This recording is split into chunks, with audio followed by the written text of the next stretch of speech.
Hello everyone, good morning, good evening, good afternoon.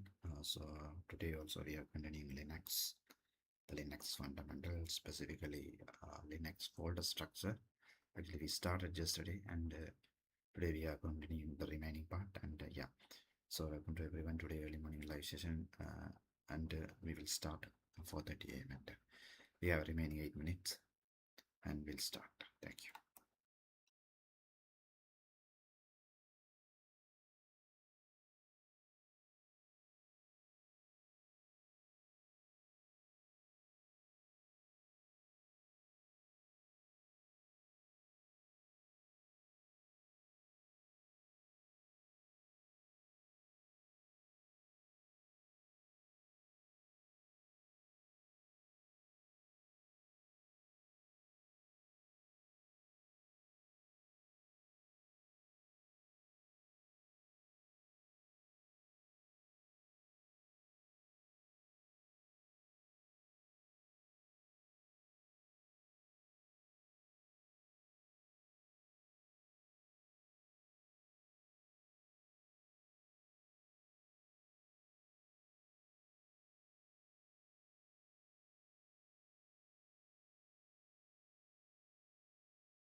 So it's 4:30. We will start Linux. Welcome to everyone.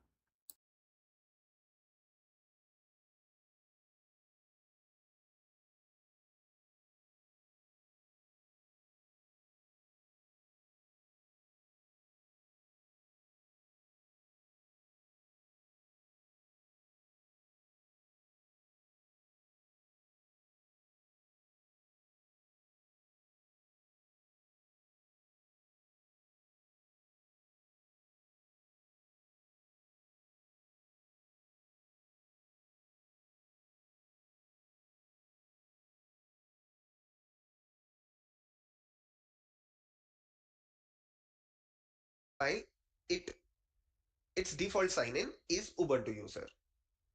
So it will have less permissions when compared to root. Okay, then what is this tilt? So tilt basically is slash home slash Ubuntu.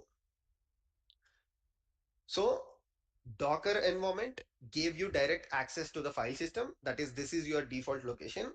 Whereas when you logged into the EC2 instance, the default path is slash home slash Ubuntu. Abhishek, how do you know tilt is slash home slash Ubuntu?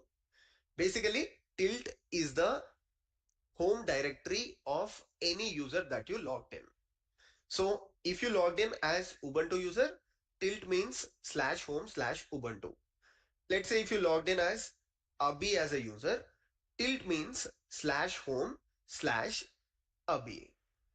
Now, Abhishek, what is this slash home slash Ubuntu slash home slash Abhi?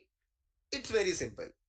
As I told you, this is the parent location of the file system or root location of the file system. Within this, you will create a directory called home. And within the home directory, you will create directories for every user on your Linux system. This comes by default when you create a user. It creates home folder within the file system, and within the home folder, it creates a folder for the user that you have created. Again, you will see this when you learn about user management in the next section, right? So this is the difference between the Docker environment entry point and the default entry point in the EC2 instance. Entry point and the default entry point in the EC2 instance. Now it is clear to you, right? So now let's understand when you get a Linux environment, what are different folders that you get and what are different files, packages that you get. If you just search for ls-ltr,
you will find various directories. So ls command is basically list command, which will list all the folders and all the files in that particular directory. So within your root file system, you have so many directories. Abhishek, why are these directories important? Very simple. If you noticed, I entered ls command and it listed the files. Now, how does your Linux system know ls means to list the files?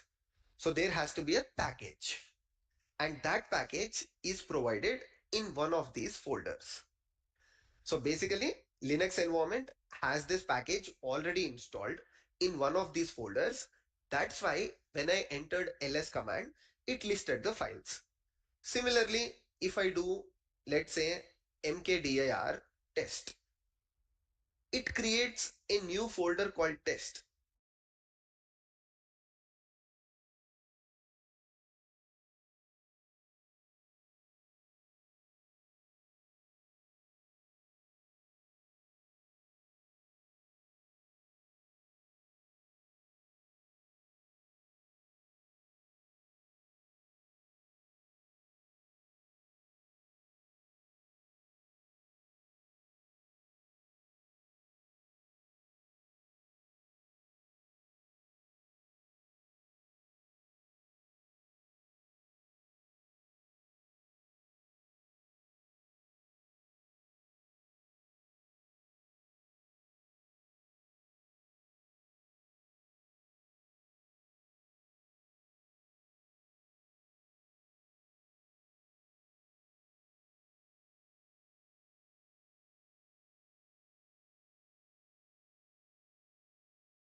But how does the Linux system know what is the meaning of mkdir?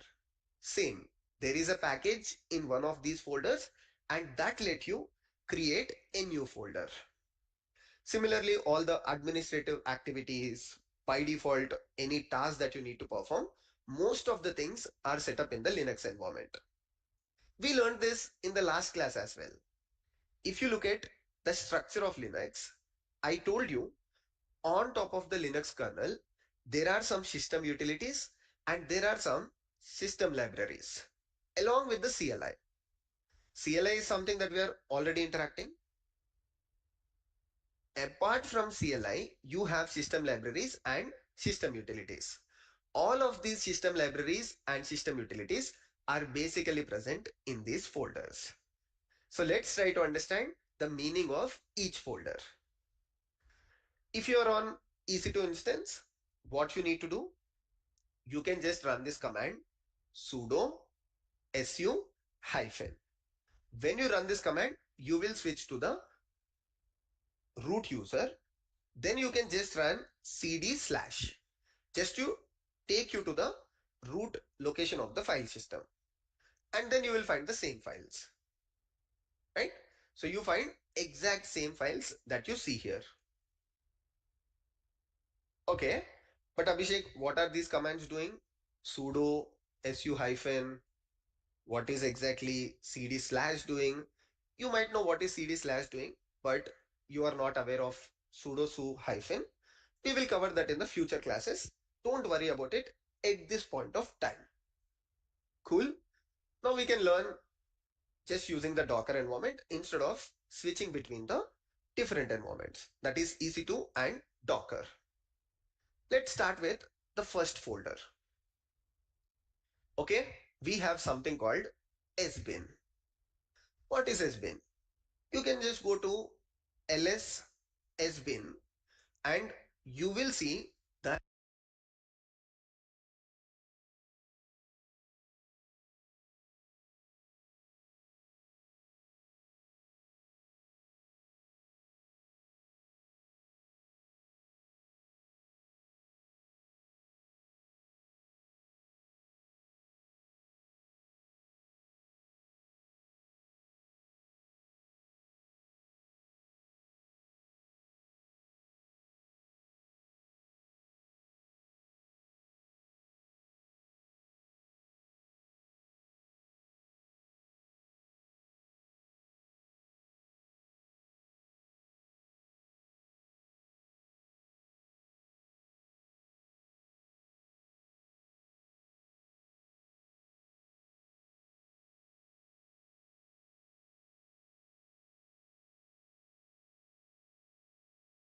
that there are a lot of system binaries in this particular folder.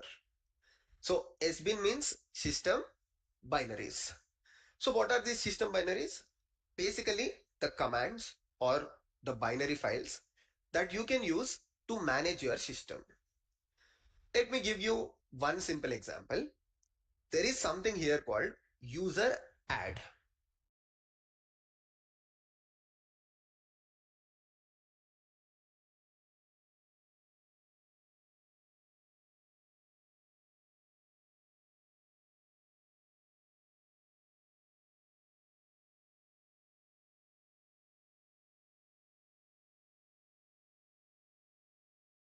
So what is user add?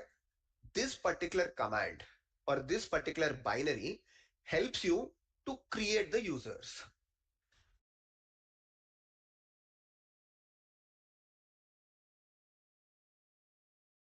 As a Linux administrator or somebody owning this Linux machine, if you want to create users, you will use this command. And when you run this command, this actually goes to this particular folder, that is sbin followed by user add. And from here, this command gets executed and a user is created. For example, user add Abhi. When I run this, a user called Abhi is created on this Linux machine. And I can go to that user by using su command, su Abhi. It will ask for password or it will directly switch to the user because I did not provide the password. I'll press Ctrl D to get back to the root user. Going back.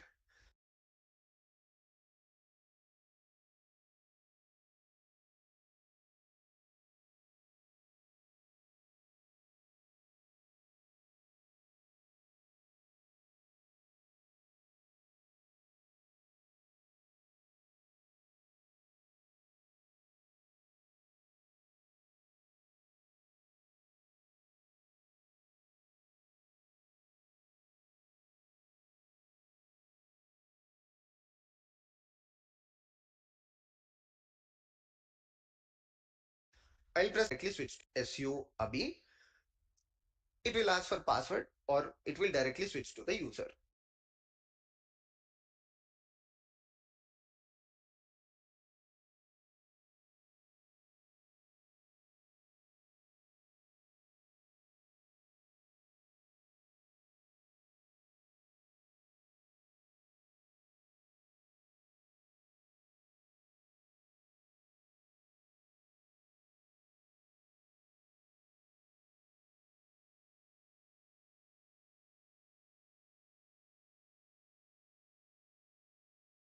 Because I did not provide the password. I'll press Ctrl D to get back to the root user. Going back. What exactly are the packages or files present inside SBIN? These are nothing but system binaries which helps you manage your system as an administrator. For example, user add to add the user, group add to add groups,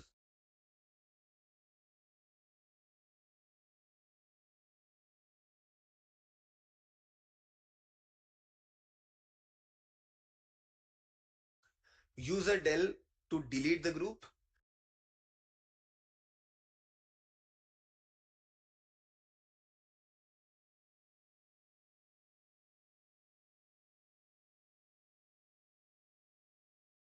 maybe to add a new shell, check the CPU, check the memory. All of these are present within system binary folder. I have also provided detailed documentation in case after watching this video you want to summarize. You can just go to readme file of day 2. You will find sbin is system binaries for administrative commands. Perfect. Now let's go to the next folder. Again, I'll just run ls-ltr. Then let's look at lib. The name lib itself explains that it is library folder.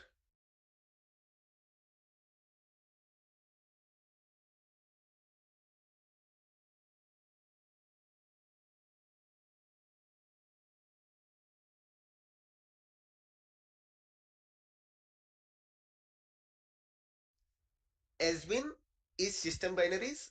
Lib is basically libraries. What exactly are is inside this library file? So I'll just do ls/lib, and you will see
there are different kinds of libraries that are available here, and these libraries are used by your Linux kernel.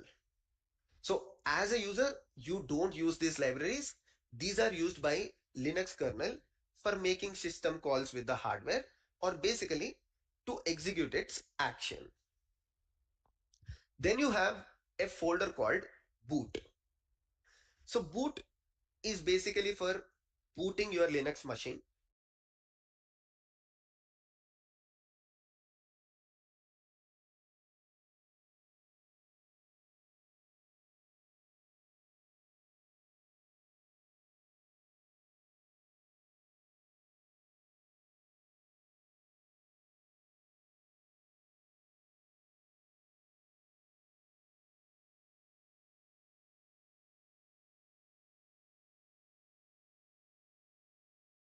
That is starting or restarting your Linux machine. So when your Linux machine restarts, or maybe it starts, whatever inside the boot folder are basically helps the Linux machine during the restart. Basically, the commands that it requires while starting, or actions that it needs to execute during the start of the machine. If I do ls boot, I will not find anything on the container environment. Whereas if I run the same command ls boot, so you will see there are a lot of commands on the EC2 instance. Why? EC2 instance is a virtual environment.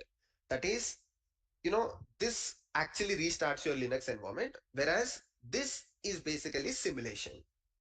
So that's why here you don't find anything inside the boot.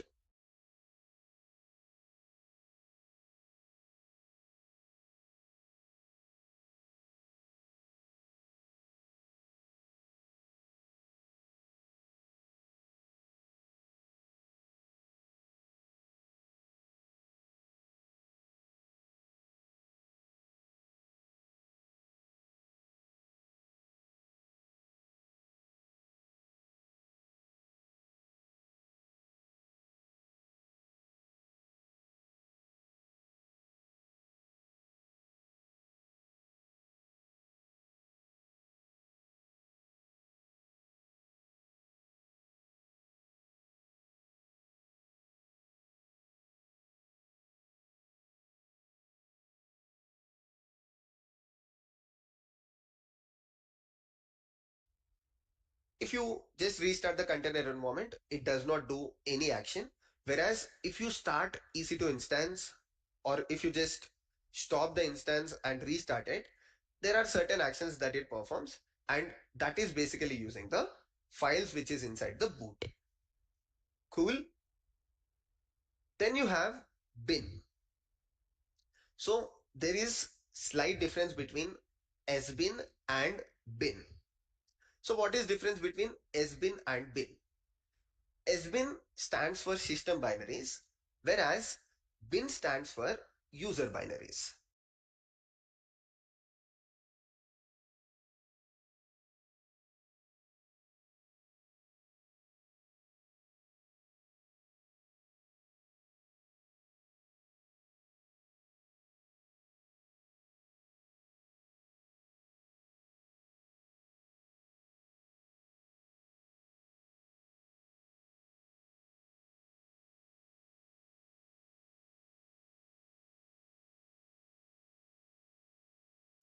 So if I go to lsbin, so you will find commands here as well, but these are not administrative commands, or these are not the system commands. Maybe you can grant access to these commands to your regular users as well. For example, if I just use date, it will just print the date and time on this Linux machine. Now, this doesn't have to be administrative action, right? Anybody can get access to this particular binaries or this particular command. Any machine, not the ls bin. So you will find commands here as well, but these are not administrative commands, or these are not the system commands. Maybe you can grant access to these commands to your regular users as well.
For example, if I just use date, it will just print the date and time on this Linux machine. Now, this doesn't have to be administrative action, right? Anybody can get access to this particular binaries or this particular commands. Similarly, let's say a user wants to check difference between two files. There is one command in Linux which is called as the diff command. Now, same, checking differences between two files does not have to be an administrative access. So you can give access to anyone on this command, right? Similarly, there is link command, there is command like mount, which is to mount a file system, or maybe SED. SED is basically for performing a operation on the file system or modifying a particular line on a particular file.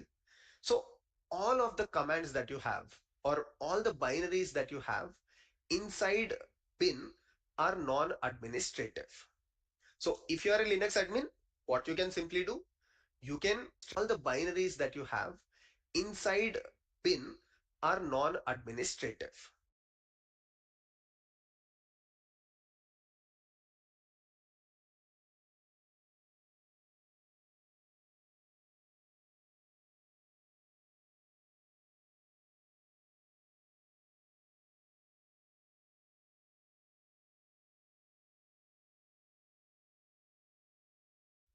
So if you are a Linux admin, what you can simply do, you can grant permissions to sbin only for system administrators, whereas you can grant access to bin to every user,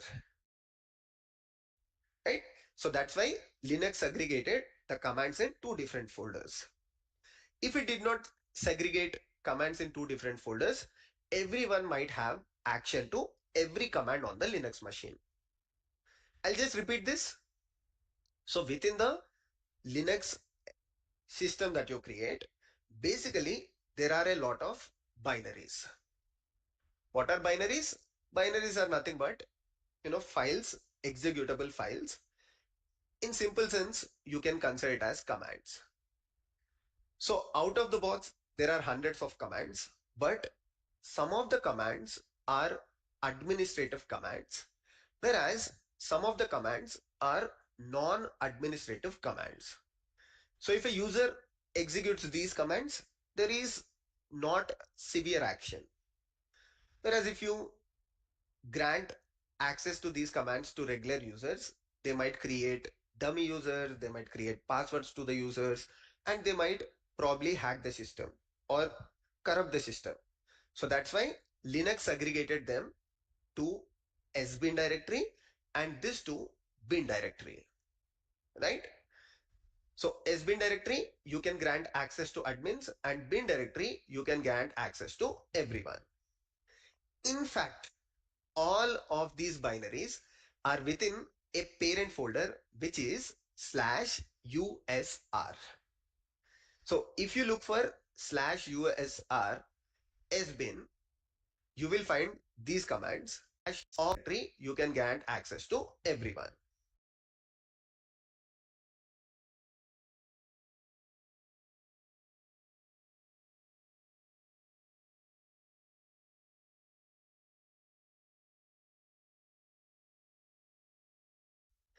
In fact, all of these binaries are within a parent folder, which is /usr.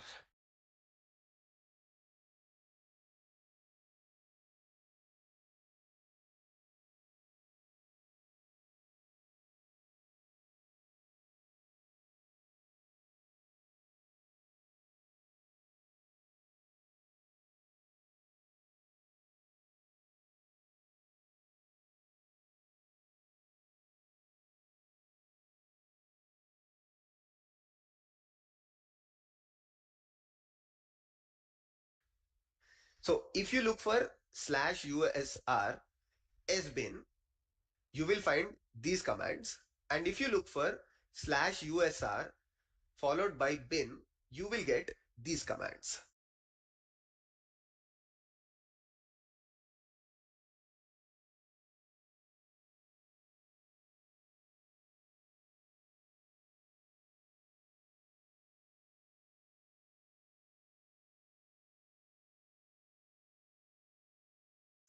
Let me show you. So that's why when you see sbin, it says sbin is a shortcut for user sbin, and bin is a shortcut for user bin. Abhishek, what is this shortcut? Imagine you have a movie or you have a game that you play regularly on your Windows machine. And this is in, one of the directories, something like C, Abhishek, XYZ, ABC, and then you have the movie file here. Every time you don't want to go into C, Abhi, XYZ, ABC, and then run the game application, what you simply do is you right click on this particular file and you say create shortcut, right? In Windows, you have this option to create the shortcut. And when you create this on your home directory or any location that you provide, a shortcut is created to the file. When you execute the shortcut, it actually runs this command and file is executed from this location itself. We are using the same concept in Linux as well. However, in Linux, we don't right click or something. We use a command called ln. We will come back to that later. But These are the shortcuts. Sbin is shortcut for user sbin, lib is shortcut for user lib, and bin is shortcut for user bin. If you go to user folder, you will realize that. So when I just do ls/usr, you will see it has the bin directory, it has the lib directory, and it has the sbin directory.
src, just like any source code that you have, any common thing that you want to share in terms of the source. But the important things within USR or user directory is basically bin, lib, and sbin. And shortcuts are created for all three of them. Okay, so till now we learned what is sbin, what is bin, what is boot, what is bin, and what is USR. Again, I'm repeating, at any point of time, if you want to revise these concepts, you can just go to this GitHub repository, and here you have the complete explanation of what I'm covering in the section. Cool. So let's go back, and now let's see the other folders.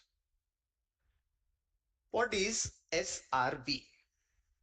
So these shortcuts, or these names actually have a meaning. If you want to remember that, USR is basically user, right?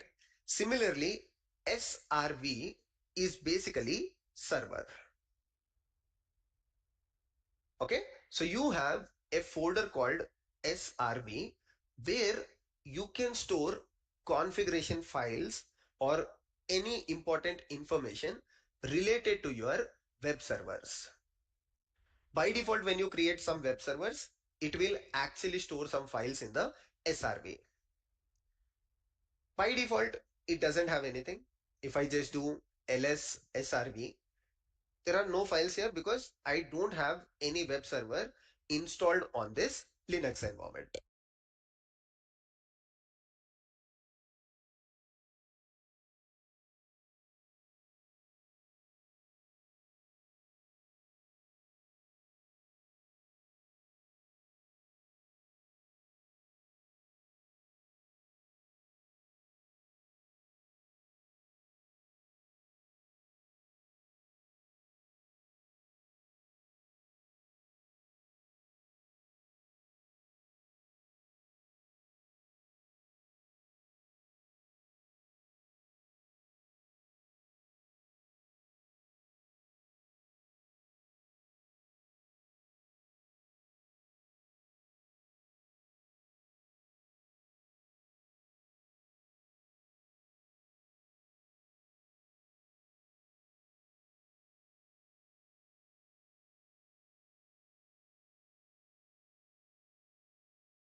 Cool.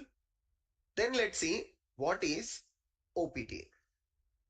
Again, in OPT, there is nothing, but OPT is a very important folder in your Linux environment. When you join an organization, or maybe you're working in a team and you want to install some third party dependencies. Abhishek, can you give some examples?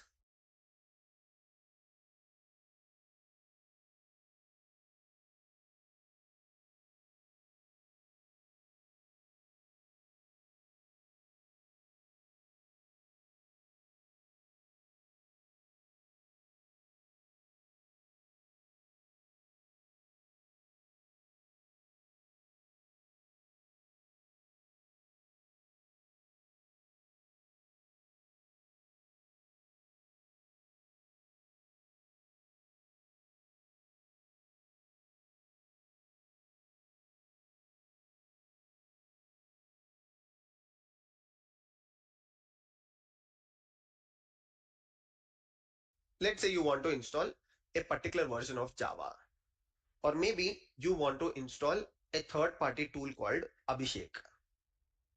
What you will do is you will use this folder called /opt.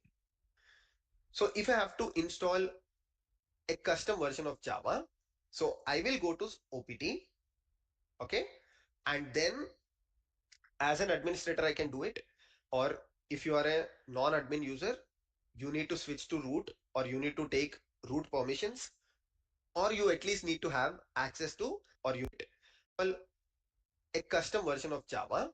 So I will go to opt,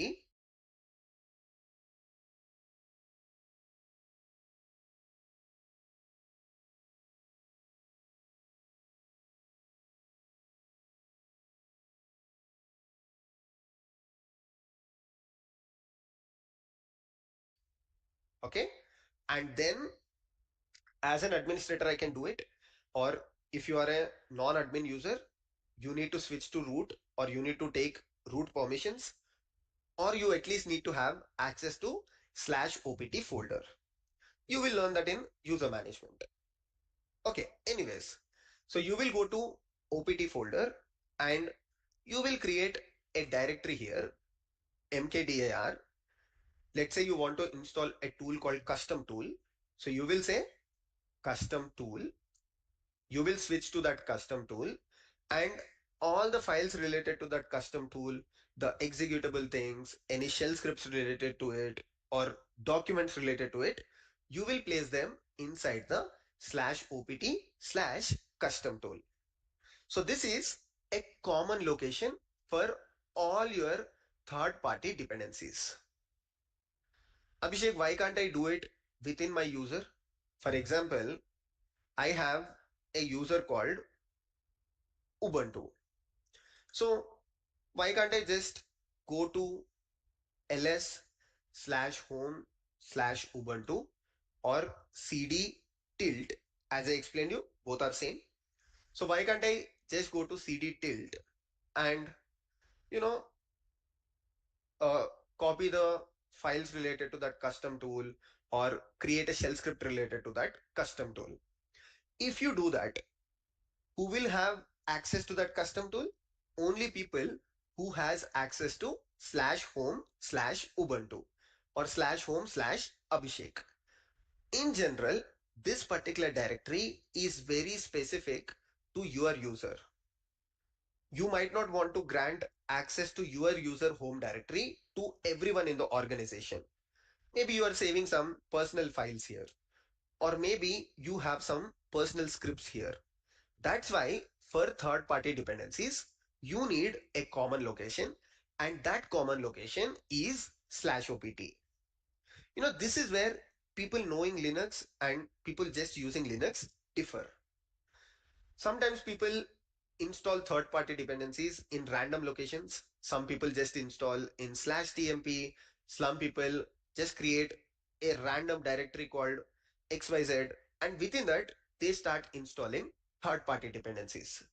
But person who knows Linux, they would create and use that within /opt folder because this is a common practice in Linux. Great.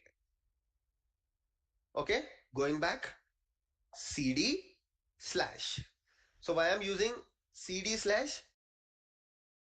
This will take me to the file system directory, root directory of the file system. Again, I'll just run ls-ltr. The cd slash, this will take me to the file system directory.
Root directory of the file system.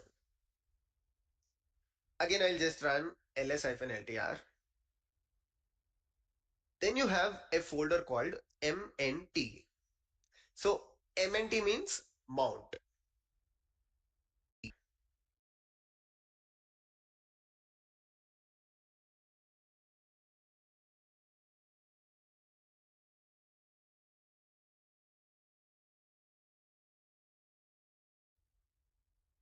Then you have a folder called mnt.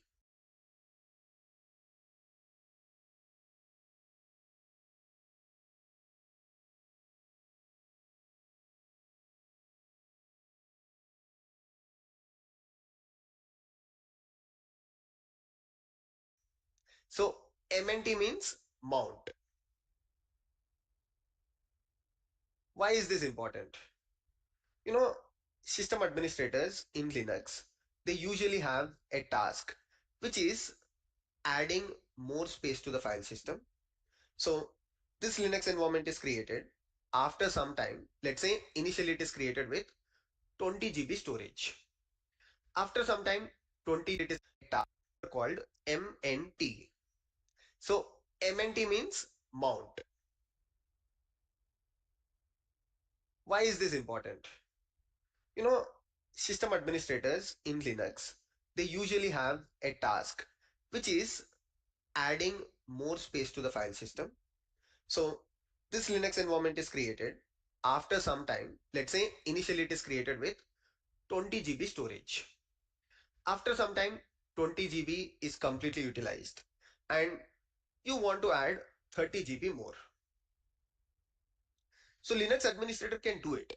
But for doing it, what Linux administrator needs to do?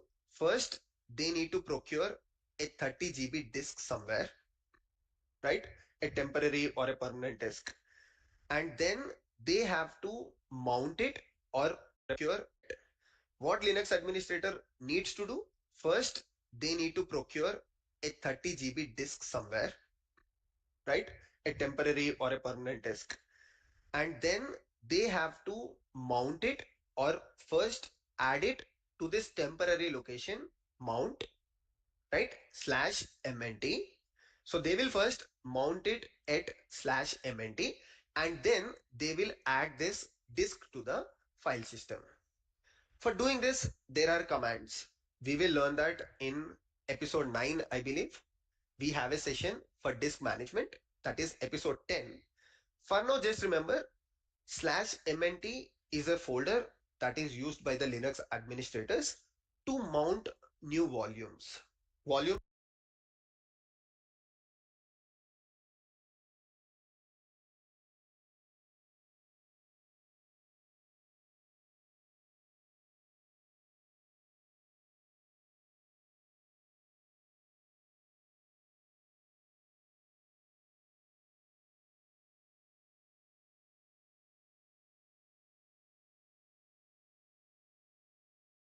are nothing but new disks.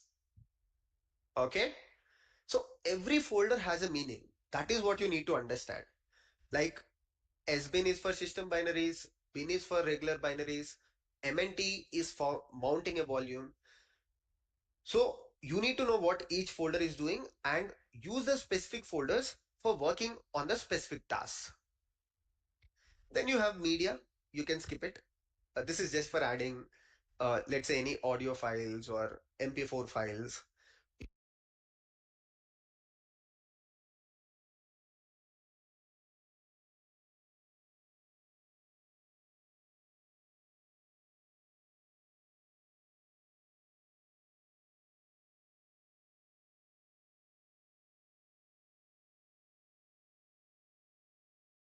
Usually, as DevOps engineers, as developers, you might not use this folder called media. People who are using this as their personal machines. Some people use Ubuntu on their personal laptops. They might be using media section. But usually we don't use it. Then you have a folder called var. What is var? So var is basically used to store log files, right? Majorly it is used to store log files or maybe some libraries, not the regular libraries, but some third party libraries or libraries that you download from the internet. But mostly var is used for log files.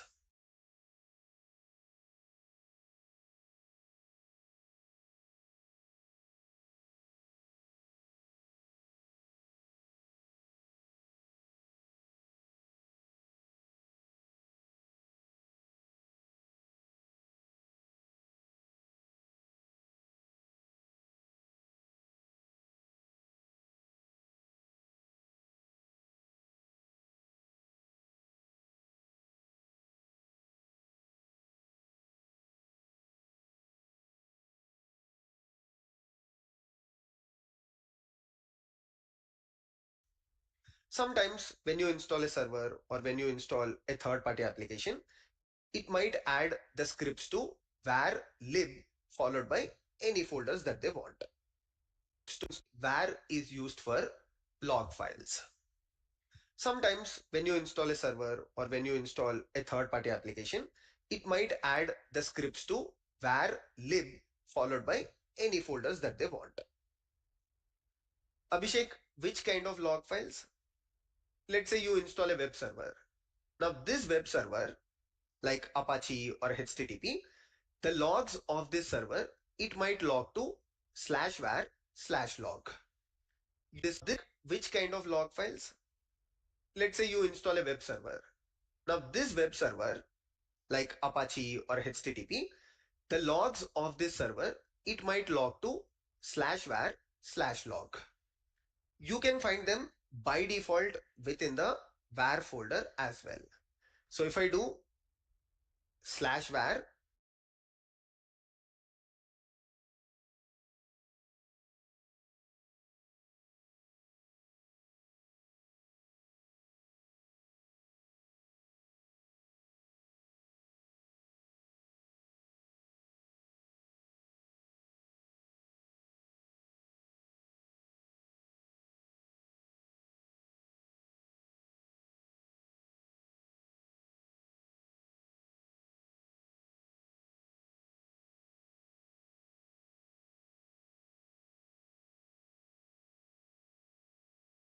so you install a web server. Abhishek, which kind of log files? Let's say you install a web server. Now this web server, like Apache or HTTP, the logs of this server, it might log to /var/log. You can find them by log, like Apache or HTTP. The logs of this server, it might log to /var/log.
you can find them by default within the var folder as well. So if I do /var,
so you will find there is a log folder, there is a lib folder, there is a cache folder, and multiple other things.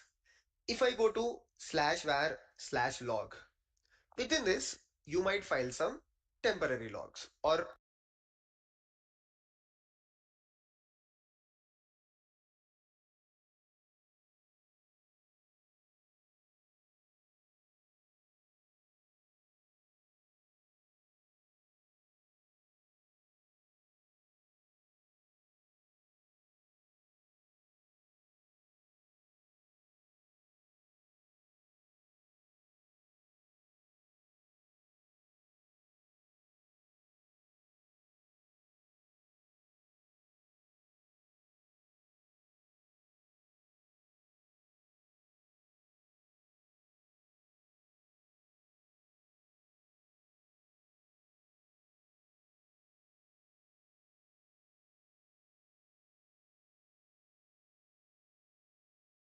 not temporary logs. You might find some logs that are related to the system. But when you install Apache or HTTP D, it might create another folder inside /var/log. And within that folder, you have the log files related to the web servers or your third party applications. Okay, so this was about var. Then let's see the next folder, home. I already covered home. If I just do ls/home, you have a folder for Ubuntu, right? Why you have a folder for Ubuntu? When you created this Docker environment, it created Ubuntu user. However, you logged in as root user.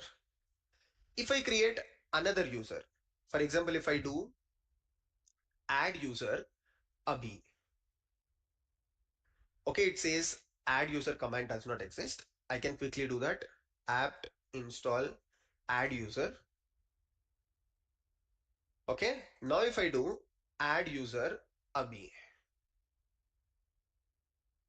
okay, it already exists. Let me do Abhishek, for example.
Okay, it is asking for new password.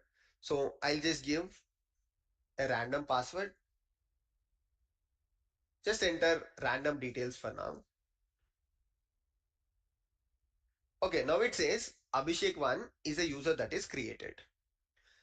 So now within home, you will find Abhishek1 as well as Ubuntu, right? This is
what I explained 10 or 15 minutes back.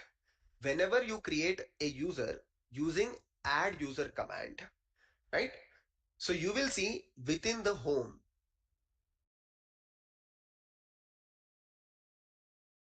Abhishek folder is created or the user folder is created. Similarly, Ubuntu or the user folder is created.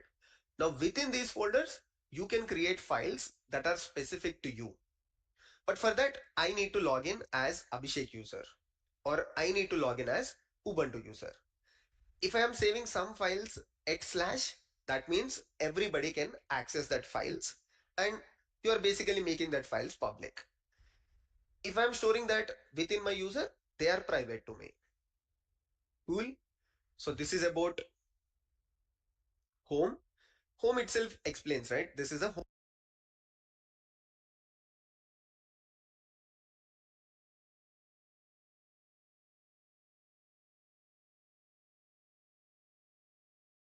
So guys, in this particular block, I explore the files or the folder in the Linux. So I already mentioned today we are going to explore the Linux file system.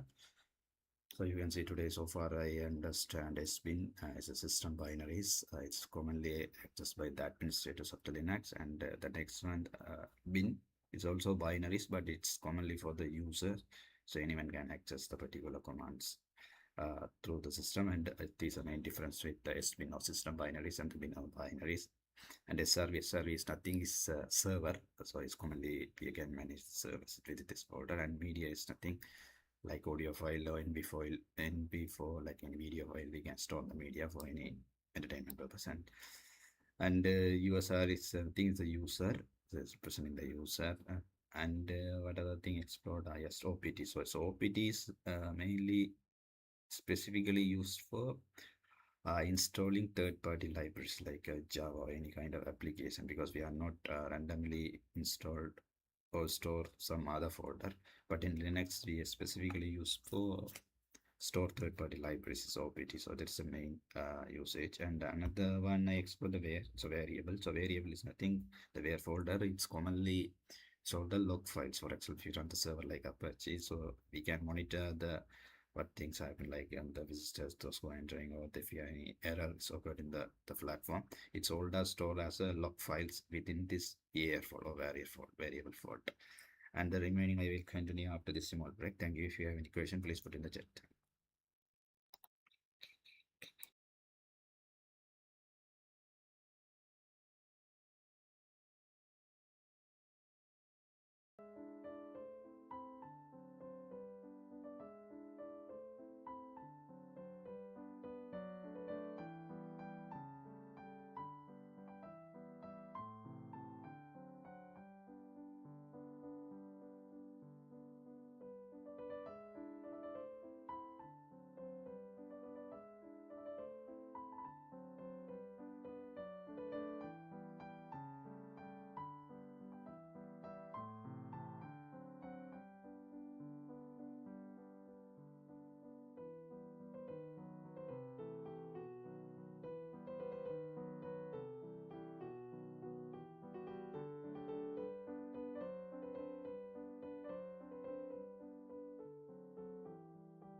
So let's start our second block and let's continue the Linux.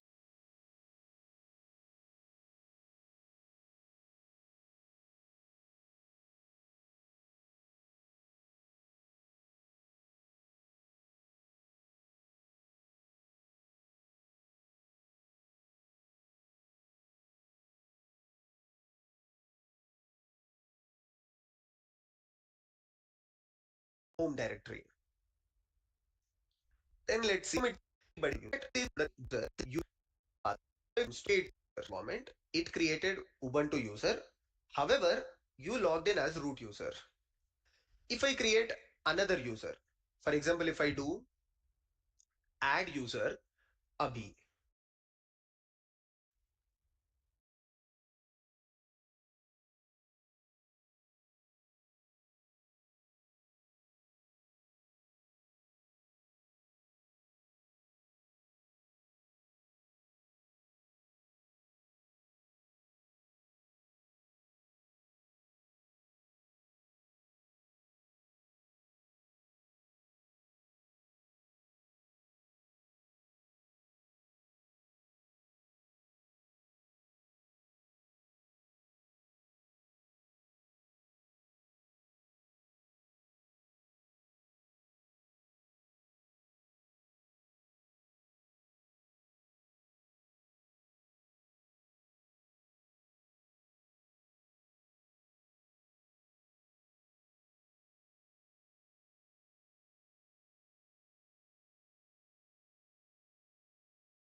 Okay, it says add user command does not exist. I can quickly do that.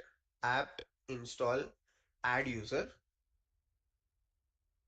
Okay, now if I do add user Abhi. Okay, it already exists. Let me do Abhishek, for example.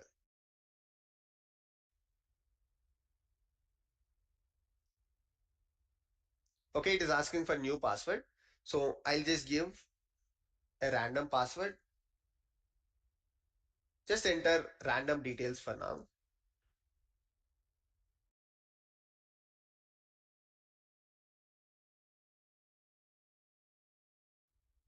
Okay, now it says Abhishek1 is a user that is created. So now within home,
you will find Abhishek1 as well as Ubuntu.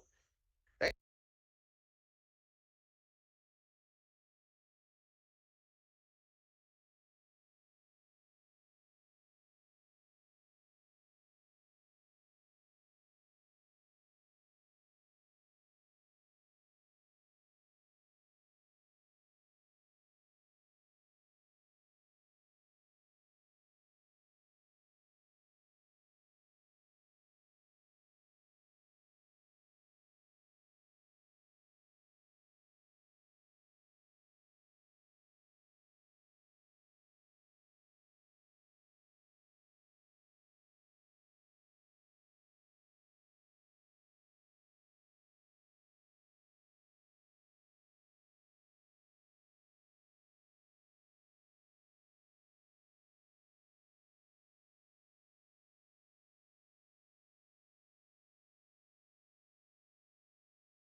Hello everyone, my name is Abhishek and welcome back to my channel.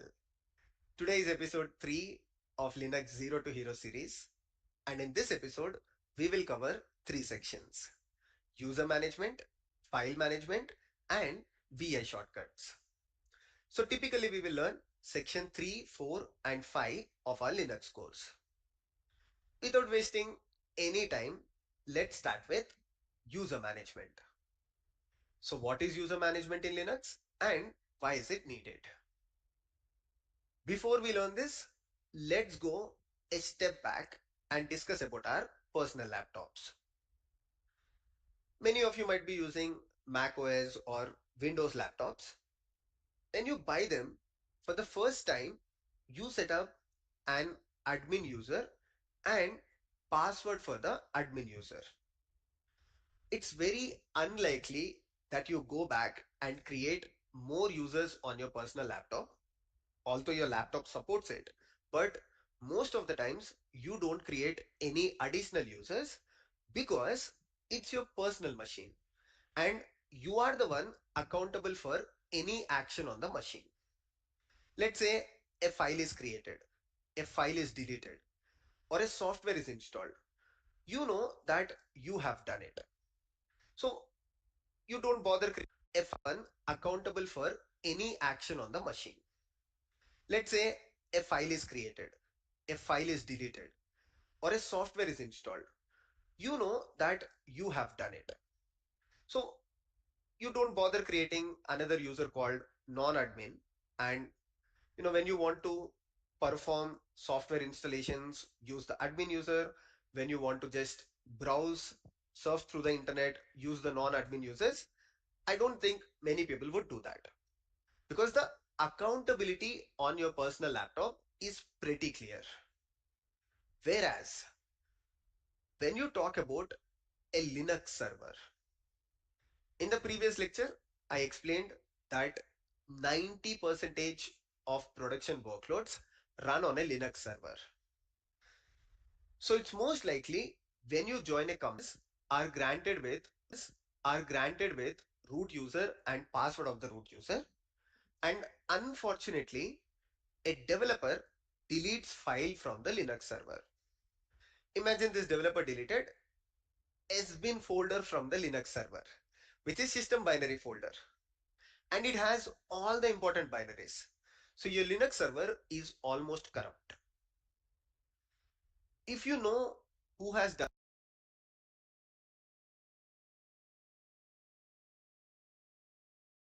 this, in future you might restrict all the important binaries. So your Linux server is almost corrupt. If you know who has done this, in future you might restrict access to this user from other Linux servers, or you might flag this user as spam, right?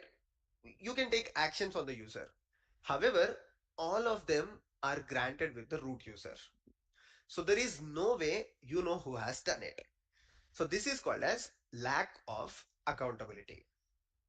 And your Linux server is not at all safe when there is no user management. So to solve this problem, what administrators do as part of user management, they would create users and groups.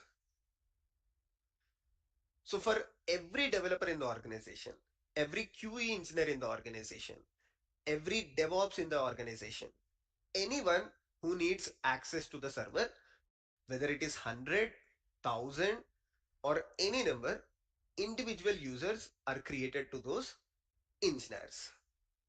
For example, individual user, whether it is in the organization, every QE engineer in the organization, every DevOps in the organization, anyone who needs access to the server, whether it is 100, 1000 or any number, individual users are created to those engineers. For example, there is a engineer with name Abhishek Viramalla. So as Linux administrator, you would come up with a naming convention, maybe the first name of the user and the surname of the user. And as a Linux administrator, you would create a user with name A Viramalla. This is just to ensure if you just keep the username as Abhishek, tomorrow there might be another Abhishek in the organization. So to avoid that, you would come up with a nomenclature and you would create users name which are unique. And for each user, you would grant permissions depending upon what user do in the organization. If user is a DevOps engineer, probably you would grant admin access, that is the highest privilege. If the user is developer, maybe you would restrict access to folders like sbin.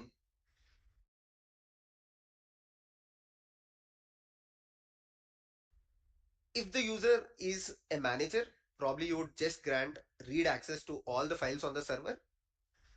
We will learn that in detail. We have a section called file permissions where I'll explain you in detail how to grant permissions to the user. In this section, we will focus on how to create the users, how to set up passwords for the user, how to log in as an individual user instead of root user. And similarly, we will learn about groups as well. So let's go ahead and see how to create users first.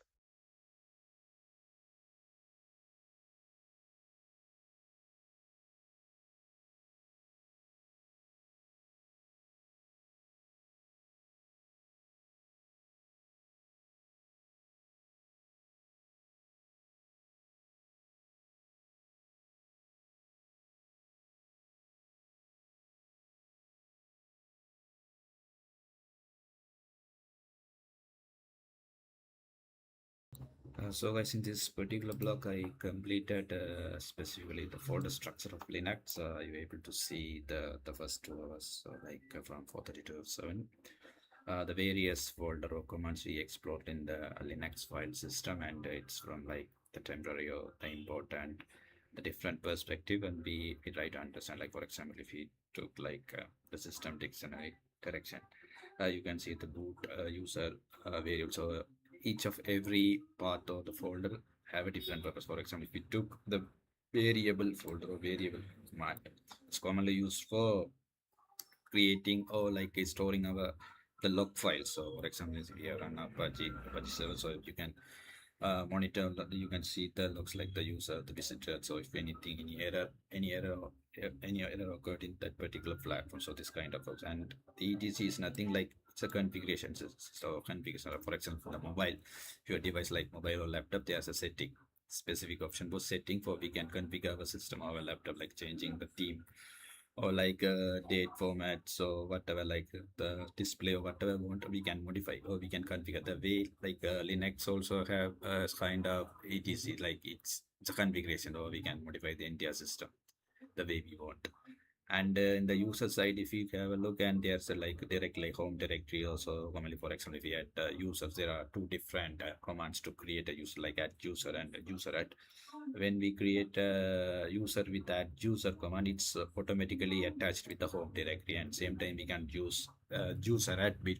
Even we used user add to create a user, but it's not come to under the home directory. So there are some specific scenario we have, and yeah, and the OPT. So it's commonly it's this particular command or the path we used for installing the third-party libraries. So mainly maybe are not randomly install the libraries, but we are installing the libraries in this specific path or the specific folder. So these are kind of the structure of the Linux folder structure I explored in this today's session. And yeah, so we are going to continue tomorrow, specifically focusing on the user management and the AI shortcuts and also file management. And yeah, so we will continue from tomorrow morning onwards. So tomorrow morning, as usual, 4:30 a.m.